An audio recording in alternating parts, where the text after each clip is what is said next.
Alright. Bismillahirrahmanirrahim. Alhamdulillah Rabbil Alameen. Wassalatu wassalam ala Sayyidina Muhammad wa ala alihi wa sahbihi ajma'in. Subhanaka la ilma lana illa ma 'allamtana innaka antal alim hakim. La hawla wa la quwwata illa billahi al-'aliyyil 'azim. Allahumma 'allimna bima yanfa'una wanfa'na bima 'allamtana wanzilna min fadlika ilman wa ta'liman innaka ala kulli shay'in qadir. Assalamu alaykum wa rahmatullahi wa barakatuh.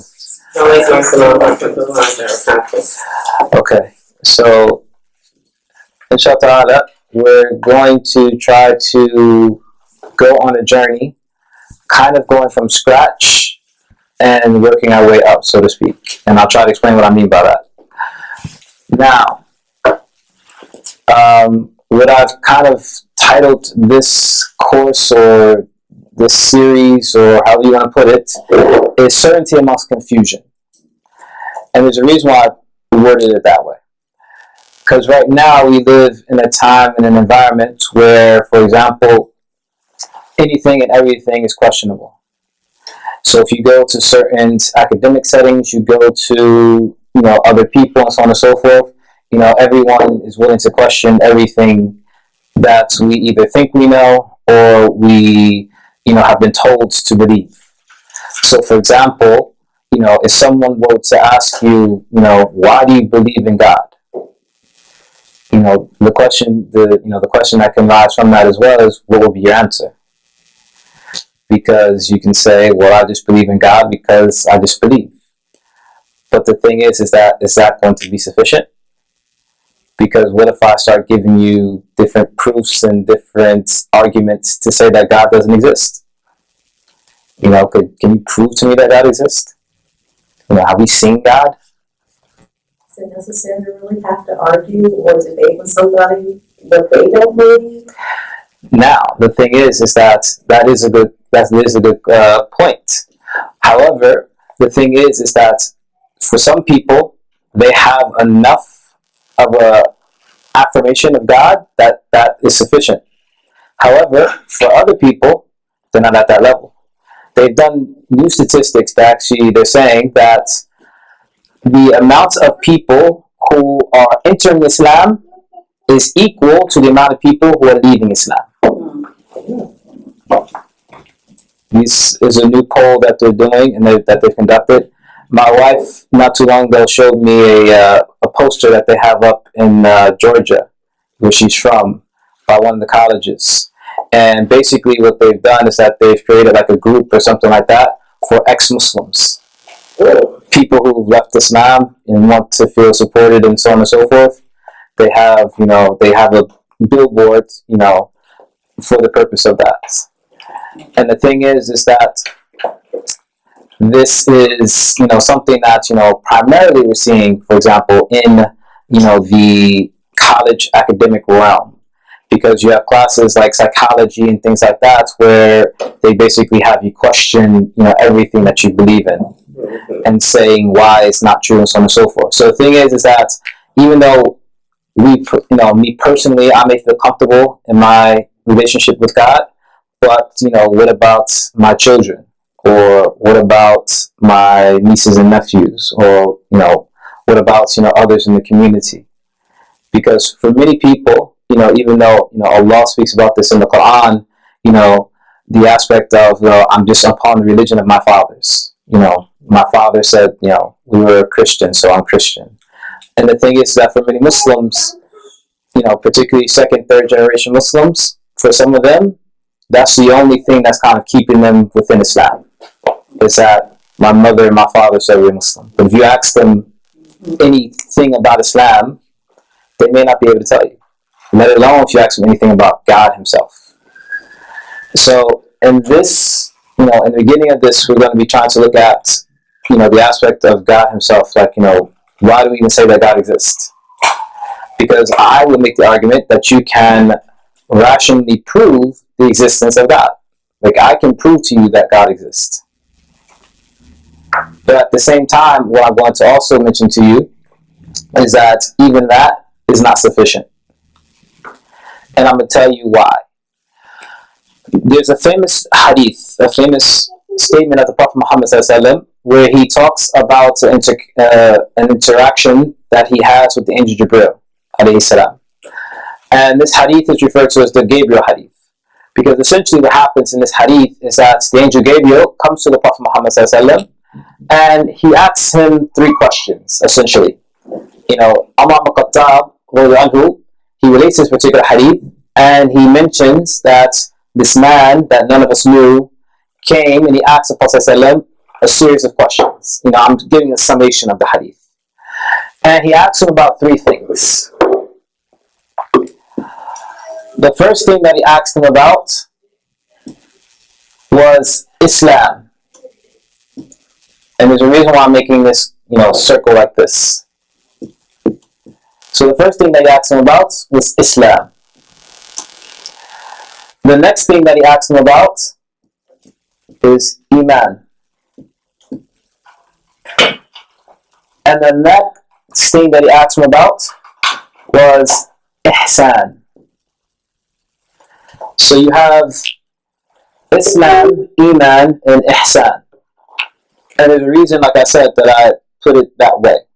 And I'm going to explain it as I go along. And so the Prophet Muhammad ﷺ, he answered these questions based upon, the basic principles. And what I'll do as well is that within this whole framework, I'm going to say that this is Islam proper, so to speak.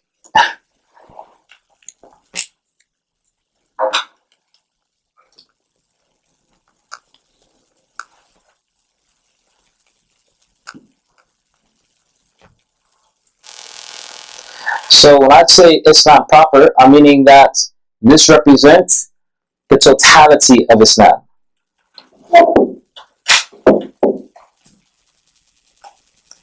And the totality of Islam is based upon these three individual aspects.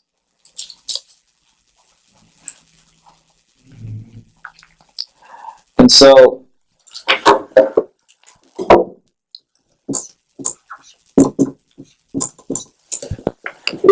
the Prophet Muhammad ﷺ, he gave the answer for Islam. And essentially what he gave was the 5 pillars. To believe, to testify to the oneness of God and the messengership of the Prophet Muhammad ﷺ, to pray the 5 daily prayers, to pay the zakat, to fast in Ramadan, and to make the Hajj if you're able to. When he talked about Iman, he gave the 6 articles of faith. That we believe in Allah, His angels, His books, His messengers, the last day, and the qadr, predestiny, the good of it and the evil of it. And he talked about ihsan, and he said that essentially is to worship Allah as though you see Him, and if you see Him not, then know that verily He sees you. Now, Allah subhanahu wa ta'ala, in the Quran itself, He mentions in the 49th chapter of the Quran, the 49th surah of the Quran, the 14th verse of it, He mentions to the Prophet Muhammad ﷺ to say to the people, do not say that you believe, rather say that you have submitted. For belief has not truly entered into your heart. So what is he referring to? Essentially, you can say that he's referring to this category here. Because the aspect of this category here, Islam, is that for anyone to be considered to be a Muslim in any type of way, they have to come to at least this point, Islam. The aspect of taking the Shahada. At bare minimum, you have to take the Shahada. But the thing is that just because I take my Shahada, or I say the Shahada at some point in time, Allah subhanahu wa ta'ala, in the Quran is already saying, that does not constitute that you actually believe. What that constitutes, you submit it. You've identified yourself as Muslim.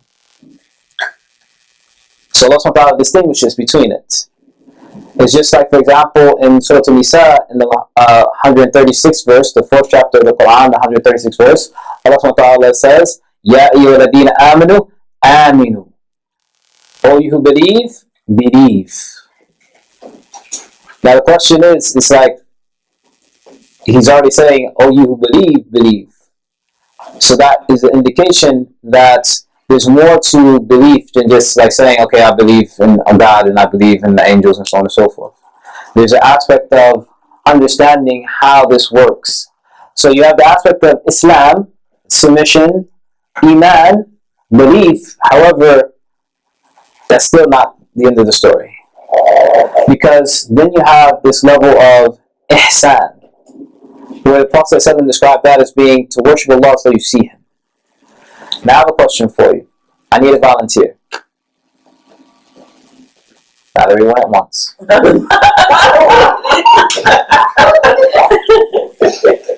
Any volunteer. You're not gonna. It's not gonna be painful. I promise you.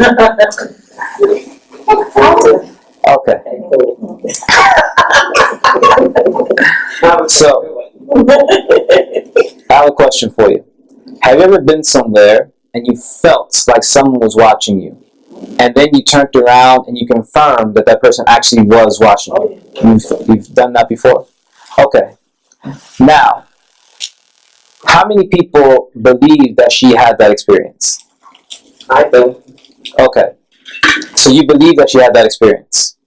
Now, let's pretend that you yourself have never experienced that. Would you still believe that she truly had that experience?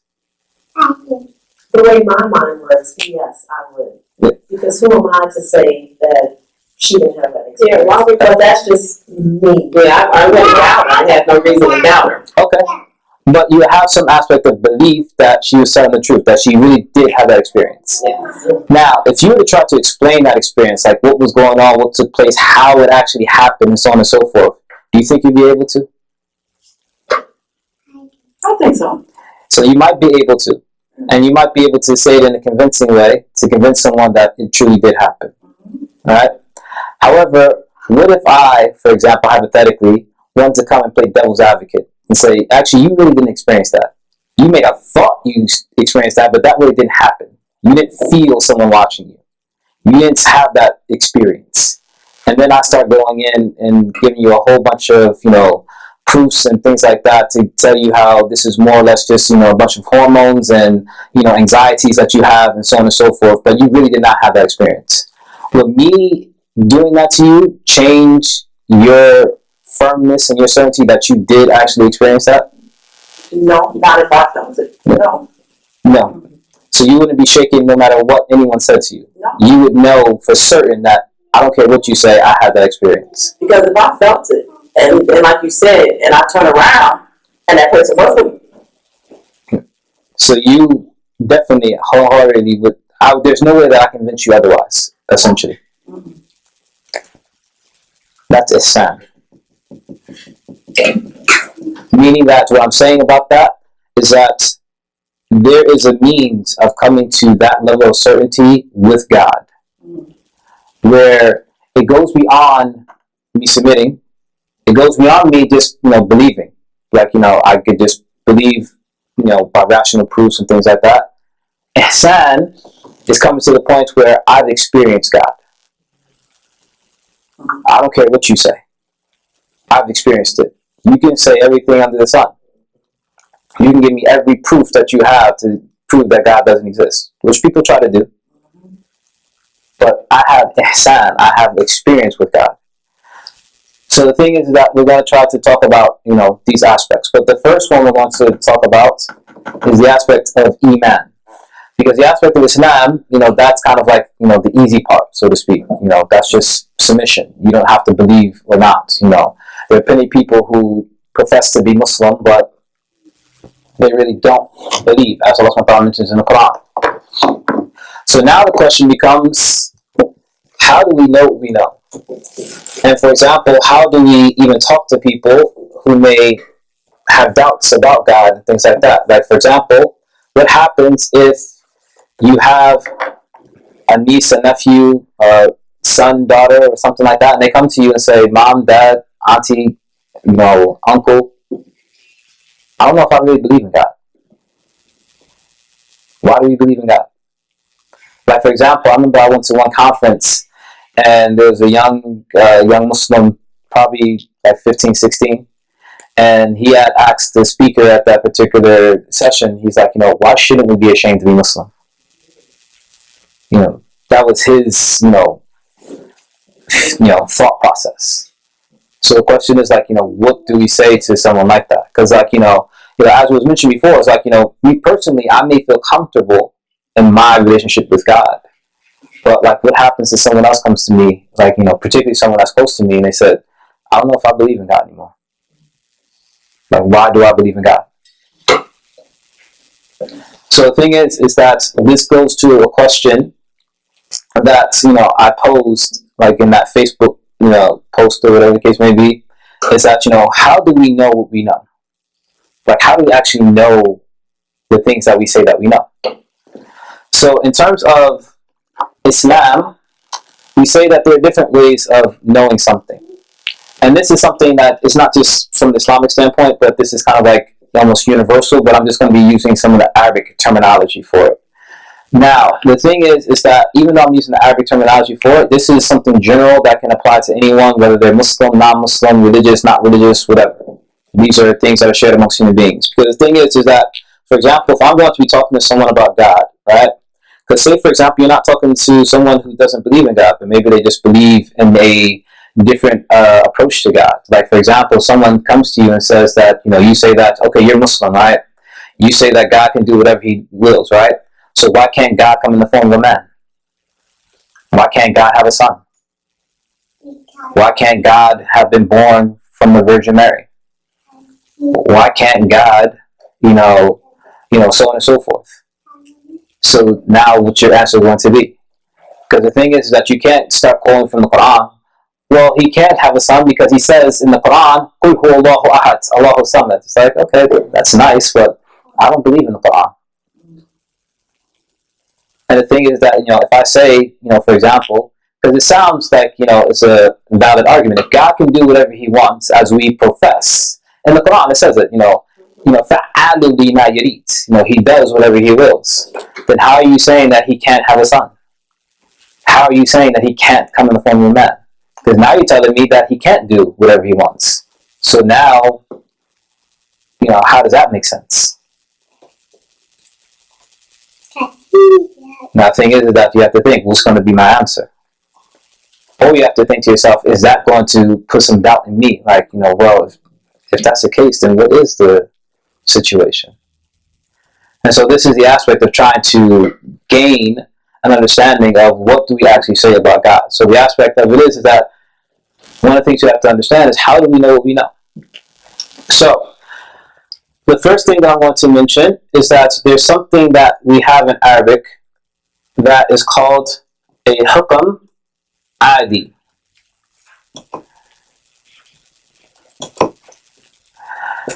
And essentially, this is an empirical judgment.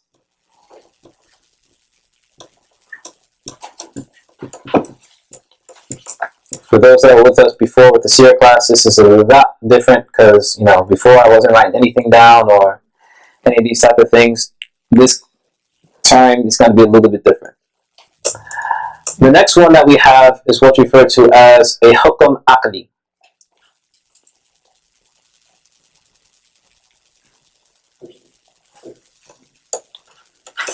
Which is a rational judgment.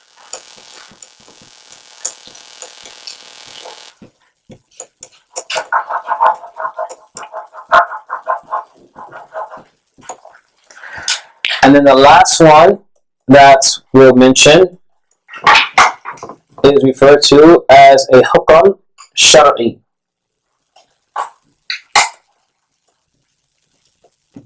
which is a legal judgment. But when we're saying legal judgment here, we're more or less relating it to religious legality.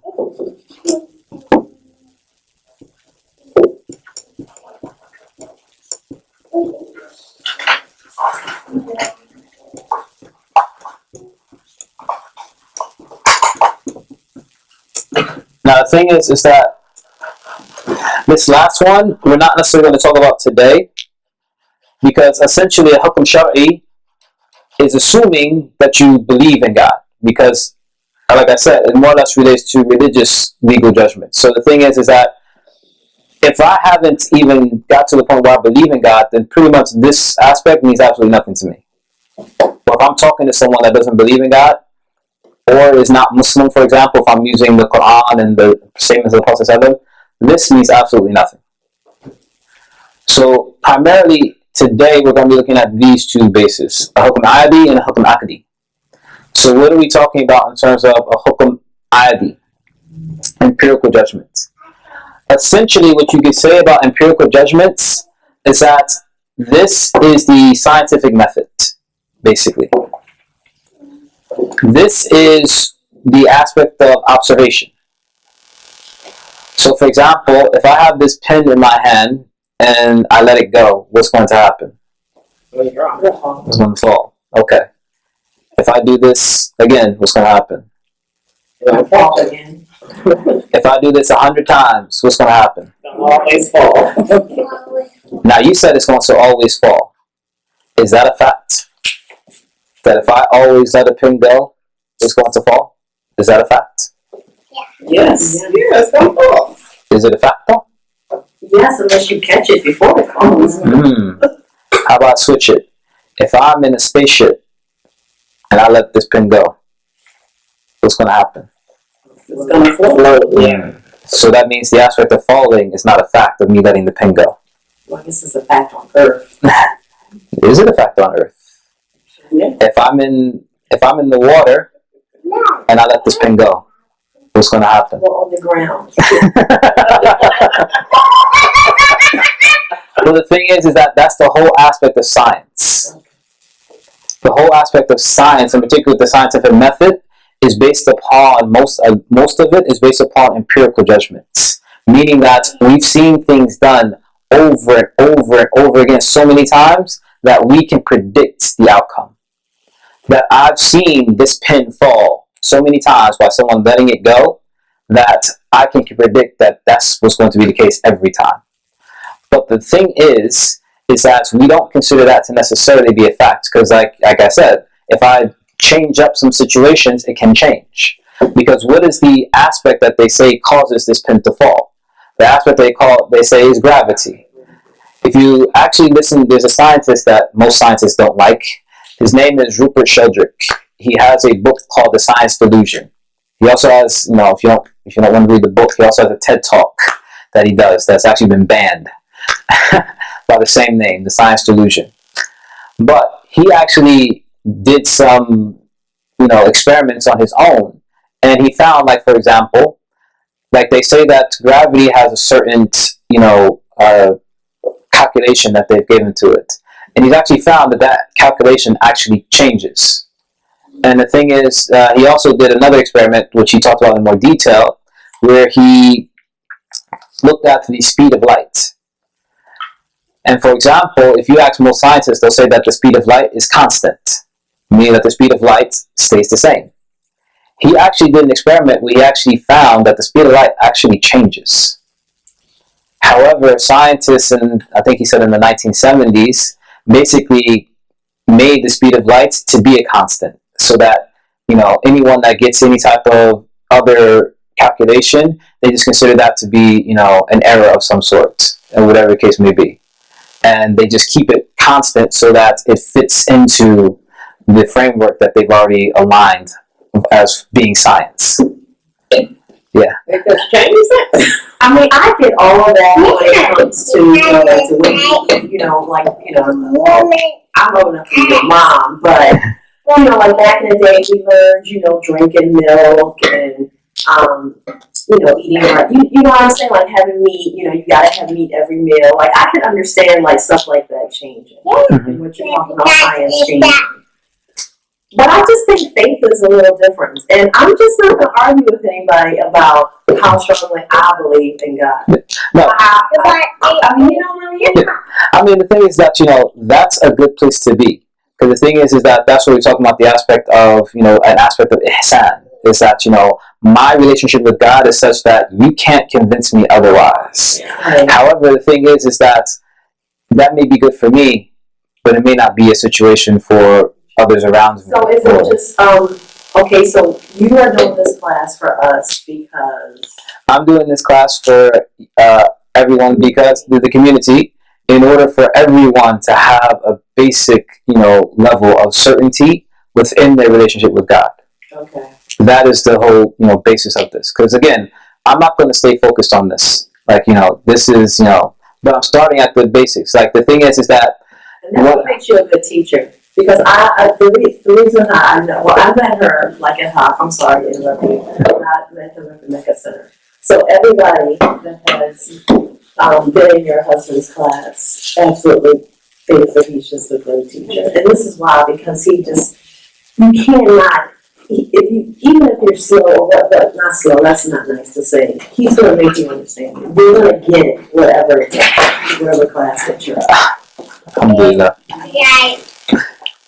So the thing is that, this is actually, you can say this is traditionally the method that has always been used throughout Islamic history in terms of the traditional method of teaching.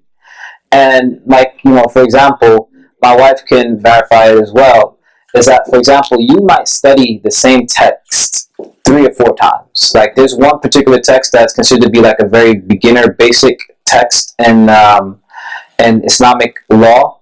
It's referred to as Rishat al-Jamia. And the thing is that I had to study that text 3 times before I was able to move on. And by the second time, I was like, I think I got this by now. The third time, I was just kind of like, okay, hopefully I'm going to move on after this. But the thing is that there's a benefit to that. Is that now, if I'm teaching on those topics or things like that, I can go right to it in an instant. And when I went on to those other texts, because the thing is that even when you go to higher texts, it still starts from the beginning. Like, for example, even when you start to get to like higher level Islamic law text, the first chapter is still what? Purification and salat. It's like, by that time you would kind of think that you got it down. It's like, I know how to make wudu. I can make ghusl. I know how many rak'ahs are in Fajr, Dhuhr, Asr, Maghrib, but it still starts all the way from the beginning. So yeah, the basis here is that, this is for whatever level that you're on, and then we're just going to continually add on to that, inshallah. I was just going to mention about, like you said, sharing it with the community and just being aware of the information. I had a friend of mine their children went to Islamic schools for so long, and when they started college, their first college class, they were exposed to so much information that seemed like fact. It was presented as fact, and was kind of teaching them not to believe. And she took her daughter to the masjids, and sometimes you couldn't find a masjid that could actually explain to you some of those concepts.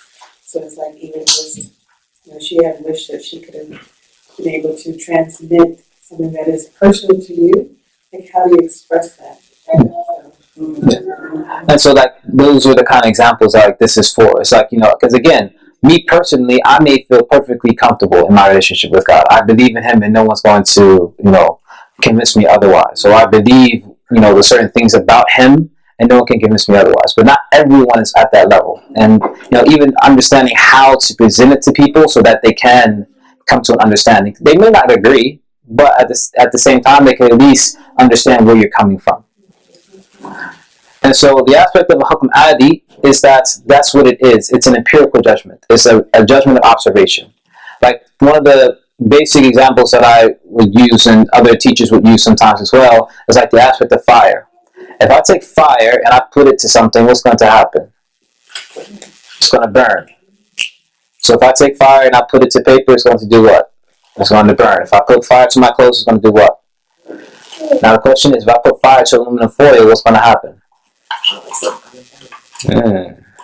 think it does, like in the microwave or something. Well, no, that's from the aspect of that's from the aspect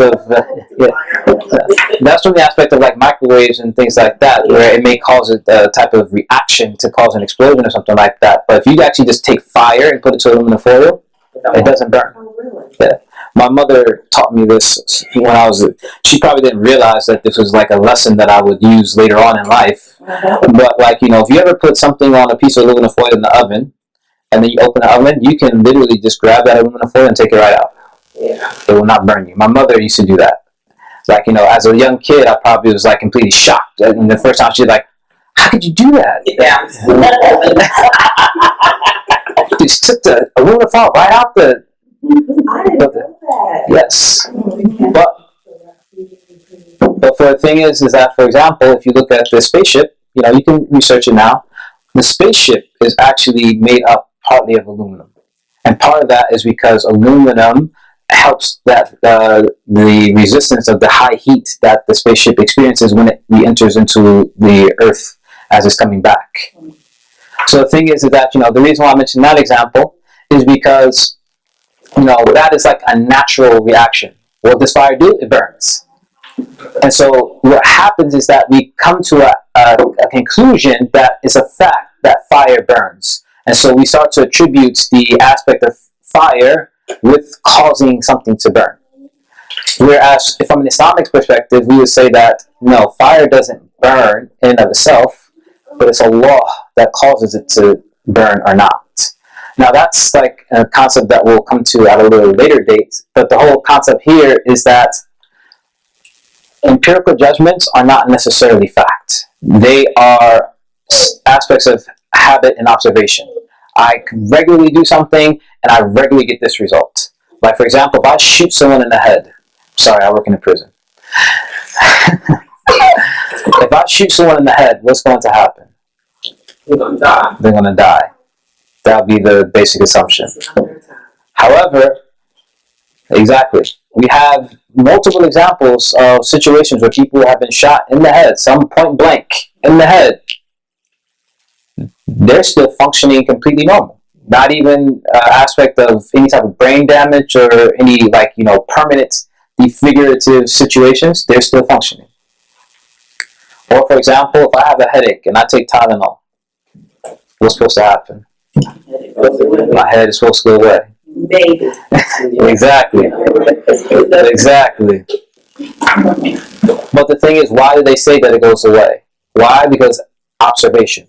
Again, the scientific method. The whole aspect of empirical judgment is not to say that we deny that, that's a reality. Like, I'm not saying to go play with fire and be like, well, Allah causes it to burn or not, so, I can, no. We acknowledge that, these are observations, but we don't say that it's an absolute fact. That it is possible that it doesn't. And this has to do partly with our belief as well. Because if we don't establish this, then this leads to the aspect of miracles not, being something that we can really accept from the human intellect perspective. Because the thing is that Allah subhanahu wa ta'ala, He doesn't just tell us to believe, but He also tells us to reflect. أَفَلَا يَتَفَكَّرُونَ فِي خَلْقِ السَّمَاوَاتِ وَالْأَرْضِ. Have you not contemplated, have you not reflected upon the creation of the heavens and the earth? And so the thing is, we're supposed to use our intellect. We're supposed to use it. And so we have to start to, be able to understand what's going on. Now, if we go to a hukm aqli, this is a little bit different. A hukm aqli, a rational judgment, this is something that we don't have to have observation for. This is something that more or less you can say is a fact. A rational judgment, this is something that I can just understand and know just off, just from me being a intellectual being. Like, for example, the aspect of me saying, if I let this pen go, what's going to happen? It's going to drop. That's because over the years, you've always known that that's the case. You've observed it all the time. But if you've never observed that, you don't necessarily know what's going to happen, per se, at least from the very beginning. However, if I do something like this,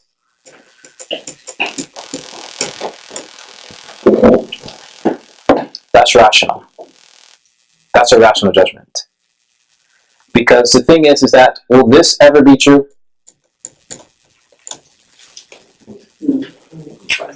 Will that ever be, will that ever add up? Or, for example, if I, will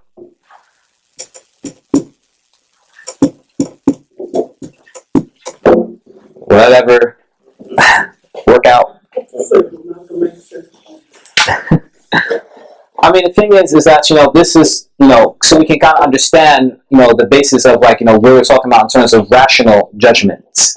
Is that a rational judgment is something that, we don't need to do any observations. We don't need to do any experiments. We don't need, to look into it. This is just something rational we understand just in and of itself. 1 + 1 is always going to be 2. Now, the thing is that you can make the argument that, well, what if I change the language and stuff like that? The thing is that, because someone has said that to me yesterday. The thing is that this has nothing to do with the language at this point. Because even if I switch it to Arabic, I can say wahid wa wahid ithnain. That, 1 and 1 is 2. But even if I do this, for example, I made a square. everyone would agree that this is the answer. Like, even if I made up some stuff, like, if I did, like, and I'm just going to try to make up.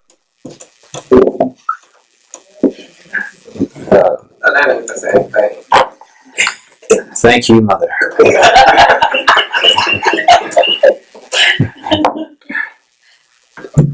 Is that better? Yeah, that's a little better. Like, even if I do that, you would say that is, rationally the thing. If I did this, you would say, no, that's not possible. Or if I did something like, Yeah, I will start the square. if I did something like, A equals B, but A does not equal B at the same time. That's not rationally possible. That's not rational. You can't say that something is equal to something and at the same time not equal to it. Just like you can't say that something's absolutely still and absolutely moving at the same time. That's a rational judgment. So this constitutes from the aspect of actual factual type of things. And so this leads to, can I erase this? This leads to how we perceive the things that we either say that we know or the things that we consider, for example, to be fact. So in Islam, we break the aspect of certainty, or I just leave that certainty, into 5 different possibilities. We say that we have the aspect of yaqeen. Yaqeen, essentially, we could say that's 100% certainty. That is a fact. I know that without doubt. Like as Allah SWT says in the beginning of the Quran, ذَلِكَ كِتَابُ لَا رَيْبَ فِيهِ هُدًى لِلْمُتَّقِينَ. This is the book, in it there is no doubt. The next one that you have is referred to as dhann. Dhann, you could say, is anywhere between, like one of my teachers, he likes to say 75%, but essentially one of my other teachers, he basically says anything between 51 to 99% certainty. So dhann kind of goes into this aspect of the empirical aspect, like if I let go of this pen, it's going to fall. That's dhann. Basically, I have 99.9% certainty that that's going to be the case every time. But I can't necessarily say that's a fact, because I can fathom that it's possible that in a certain situation or a certain, if something happens, that this pen, for example, could stay, in place if I let it go. Like, that's fathomable to you, correct? Like, anyone that, like, I'm not talking about the aspect of what normally is going to happen, that this normally is going to drop, but it's fathomable that in some type of situation, it could be a situation where I let this go and it stays afloat. Even outside the aspect of, like, magic shows and stuff like that, where the guy, makes the pen float and whatever the case may be. But this is the aspect of dhann. So I can come to a high level of certainty, but not reach the actual aspect of yaqeen. And again, this is going to play a part when we talk about the aspect of miracles. Because remember I was telling you that question about, for example, like, well, if God can do whatever he wants, then why can't God, come in the form of a man, and so on and so forth. That's going to get into this aspect of rational and so on and so forth. But that's going to be something we're going to talk about more next week when we start talking about God specifically. Like right now, again, we're laying down the foundation for the basis of, how do we know what we know? The next one that we have is what we call shak.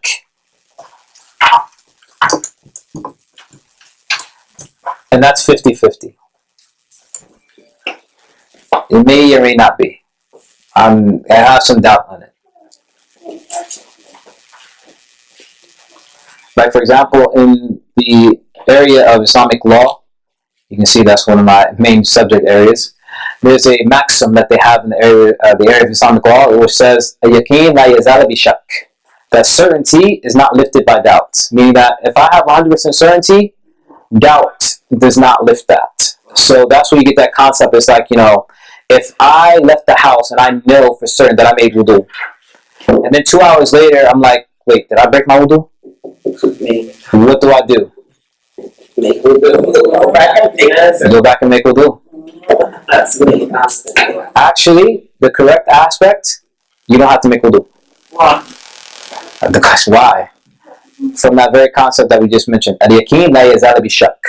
Certainty is not lifted by doubt. If I have certainty that I made wudu, but then all of a sudden I doubt whether I have wudu or not, what is my certainty? My certainty is that I made wudu. So until I have certainty that I lost my wudu, I don't have to make wudu again. Al-yaqeen la yazala bi shak. Certainty is not lifted by doubt. Because if I have 100% about something, then why am I going to act upon something where I got 50-50? Or it might even be less than that. Depending on the situation.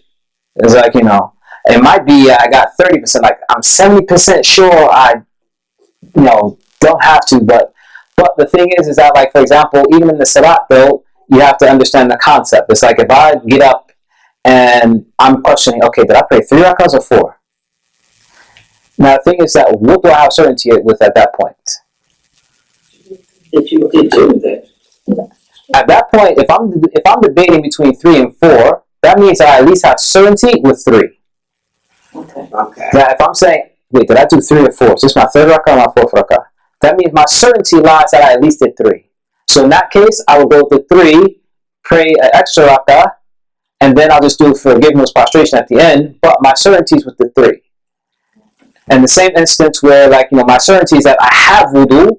So until I have certainty that I don't have wudu, I still remain in that same area of I have wudu. And just reflecting, because you're talking about like faith and belief of God. So we want to be at 100%. So any check, anything else will fall back on the certainty. It's like, but unfortunately, many times we are not in the state of yaqeen. And we're not even done yet. We want all those things we did before. We want all of that to direct us towards our belief. Now, the other aspect is that, it gets worse, so to speak. The next one is wahm. This is basically anywhere between 1 and 49%. Wahm. It's like, I think I might know, I really don't. Like, for example, like I have wahm about quantum physics. Like, I know it exists, but past that, don't ask me anything past that. And then the ending, the lowest level, is jahl. And that means you know nothing about it. You're ignorant. You're completely ignorant of that. So this represents what constitutes, basically the different levels of, at least from the standpoint of, how many Islamic scholars have put it, the different levels of understanding, what our certainty is. So as was mentioned, when it comes to belief in Allah, we want this yaqeen, 100% certainty. And my proposal is that, yes, there is a means to get to that point. Because again, some people will make the argument that there's no way that you can prove God. And I say that, there is. But the thing is that, as was mentioned before, is that all this that we're going to be talking about, at least for like the next 2 weeks, after this, I don't want anyone to 100% just rely on this. Because essentially everything that we're going to be talking about, yes, you can say that it can go to a level of 100% certainty in a sense. However, for many of us, it's still going to be in this area, one. And the reason why I say that is because any argument that a person comes up with there's always going to be someone that's going to be able to present an opposing argument. And depending on how eloquent they are with their speech and their words, they can start to make you believe a lot of things. Even the Prophet Muhammad ﷺ, who was the best human being, he had the best intellect and so on and so forth.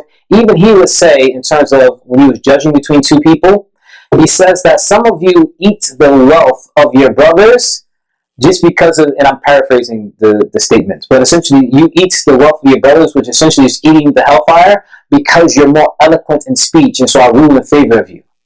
Meaning that if you have two people going to, to a judge, to judge between them in a matter, it may be that the one who is actually right in the situation just isn't as eloquent as the other one. And so because his lack of eloquence is hindering him, the one who's just more eloquent, he's ruled in favor of. And so even the Prophet Muhammad ﷺ is saying that some of you may be able to do that. But his ultimate warning, though, is that Allah subhanahu wa ta'ala knows everything. Exactly. Amen. So this is why I'm saying, this aspect of what we're going through, yes, it is important, and that's why I'm, going to take the time to go over it. But as you mentioned, this is not what is overarchingly going to get you that 100% certainty. It goes back to that example that I gave to you, is that, no matter what anyone tells you, I know what I felt. I know what I experienced. It's just like, for example, if we want to talk about love, how many of us have been in love? Now, the thing is, if I come to tell you that you've never been in love, that, no, that wasn't love, that wasn't am I going to be able to convince you that you didn't love so-and-so, or whatever the case may be? It's like, no, I experienced it. You can say what you want, I experienced it. And so that's what we're saying, is that the aspect of ihsan, is that I worship God as though I see Him. You may not believe, but, that's fine. But the thing is that, at the same time, we don't want our certainty to kind of be here, even if it's at 99%, such that someone can knock us down a notch. Because this is how one of the great scholars of Islam, he had studied in all the various forms of Islamic, theology and philosophy and things like that. And he said that, he went in and he mastered all of them and debated with all of them and so on and so forth, and he found the weaknesses in all of them. However, the only thing that he could not find a weakness in was this aspect of ihsan, worshiping Allah as though you see Him. And the reason why that is because, again, that's experiential. I've experienced God. And so the aspect of, kind of like the aspect of today was kind of like to get like an introduction of kind of like where we're going to be going. And also certain terminology and things like that, so we kind of understand. And then just so that we're all on the same page in terms of if I say an empirical judgment, again, not saying that it's not something that we recognize as being reality, but understanding the difference between something that we understand as being 100% fact and rational versus something that we understand to be empirical. Because the basic aspect of it is that something that is rational, the opposite of which is what? Irrational. Which also means that essentially it's what? Impossible. Like, for example, if I say, can you draw me a square circle? Can you? You should do No. a circle. A square circle? Yeah. Oh, listening to it, right? But the thing is that, if I say, why can't you draw me a square circle? The thing is that, the reason why I mentioned, even an example of a square circle is that even if someone tried to convince you to try to come up with a concept of a square circle, you would just say that is nonsensical. It means nothing. Right. That the reason why I'm not even going to entertain your, statement is because there is no such thing. It's just like you just saying a bunch of words. If I just say bag, cup, up, jump, sit. I said words, right? But they have no meaning. It doesn't mean anything. So, if someone tries to come and say, draw a square circle or something like that, I'm going to say that's nonsensical. That doesn't make sense. And the thing is that this is going to be a concept that we have to keep in mind when we're talking about Allah subhanahu wa ta'ala as well. Because the aspect, that's why we have to differentiate between empirical versus, rational. Because the thing is, like, this isn't empirical. I mean, this isn't rational. Meaning that I can fathom the possibility of this pen not dropping if I let it go. And the thing is that if that were to happen, that would be, quote unquote, a miracle. So, but the thing is that we say that we can fathom the possibility of that. I can't fathom the possibility of a square circle. That's completely irrational. Like, even if, there's no such, like, or for example, can I fathom? Is that rational? Is there any way that I can ever justify that? Is it even a possible? Is it even a possible thought that is like, I can entertain? No one would accept that. You can never tell me that 1 is equal to 3. No matter what, if I want to put in Arabic, wait, is that the right way? No, because in Arabic 3 and 6 and 2 look similar, and I'll be honest, sometimes I confuse which direction. But anyway, 1 is, if I put in Arabic, it's still going to be the same concept. Or if someone doesn't know how to read anything, I could probably ask my son this, and he probably will tell me the same thing. That there's not, and again, there's again, we're going to go into this more next week, but there's a fundamental aspect to this that we have to keep in mind, is that something that is empirical is not a necessary fact. And so that means that it can possibly be broken. So like the aspect of the fire. Because, for example, what happened with Ibrahim alayhi salam, Abraham. When Allah subhanahu wa ta'ala, he told the fire to be what? Bad and salaman, to be cool and peaceful upon Ibrahim. So it did not burn Ibrahim. He came out unscathed. Now the thing is that, if we're talking to someone, again, who doesn't believe in, revelation or anything like that, how are you going to explain to him the concept of a man being thrown into a fire? Or, for example, a man being eaten by a whale and being, let go. Or, if you want to go to some of the personal miracles of the Prophet of him splitting the moon, or having water gush from his hands and things like that. Because the thing is that, if it was irrational, that's one thing. But if it's just a breaking of the empirical norm, that's something else. Because the breaking of the empirical norm does not indicate impossibility. However, the breaking of something that is rational indicates impossibility, meaning that the thing does not exist. It's like me asking, is this best, dumb, or smart? What's the answer to the question? Is this best, dumb, or smart?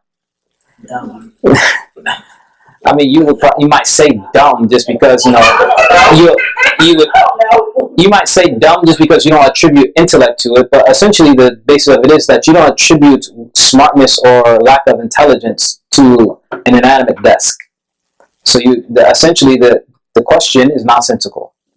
And again, this is like going into the aspect of like when people ask certain questions like, can God create a rock that he can't lift? And things like that. And we'll talk about, how that leads to an aspect of irrationality and how that relates to Allah subhanahu wa ta'ala. So next week we'll go to be speaking specifically about Allah. Today was kind of like an introduction to, these basic concepts. So jazakallah khair for coming out. And so next week, inshallah, we'll get into more of the meat and potatoes, as one of my teachers would like to say. وصلى الله على سيدنا محمد وعلى آله وصحبه وسلم. الله سبحانه وتعالى أعلم وسبحانه وتعالى. السلام عليكم ورحمة الله وبركاته.